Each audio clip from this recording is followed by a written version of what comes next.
প্রথমবারের মতো শাকিব খানের হাত থেকে সেরা অভিনেত্রী হিসাবে পিএফডিএ অ্যাওয়ার্ড গ্রহণ করলেন চিত্রনায়িকা শবনম বুবলী।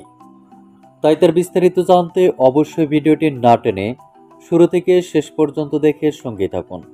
প্রিয় দর্শক, স্বপ্নধারা কর্তৃক আয়োজিত পিএফডি অ্যাওয়ার্ড অনুষ্ঠানে উপস্থিত হয়েছিলেন ডালিউড সুপারস্টার শাকিব খান ও ডালিউড বিউটি কুইন খ্যাত অভিনেত্রী চিত্রনায়িকা শবনম ইয়াসমিন বুবলী। শুধু তাই নয়, একই মঞ্চে তাদেরকে পাশাপাশি বসতেও দেখা গেছে। প্রহেলিকা সিনেমার জন্য সেরা অভিনেত্রী হিসেবে বিএফডি অ্যাওয়ার্ড গ্রহণ করেছেন চিত্রনায়িকা শবনম বুবলী। শাকিব খানের হাত থেকে বিএফডি অ্যাওয়ার্ডের সেরা অভিনেত্রী হিসাবে পুরস্কারটি গ্রহণ করতে দেখা যায় চিত্রনায়িকা শবনম বুবলীকে।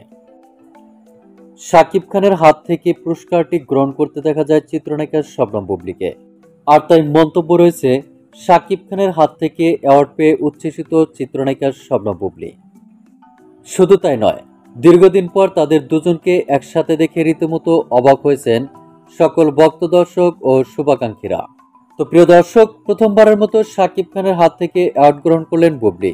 আর এমন দৃশ্য দেখে আপনার কি মন্তব্য তা আপনার ধারণা মোতাবেক কমেন্ট করে জানিয়ে দিন নিচের কমেন্ট বক্সে।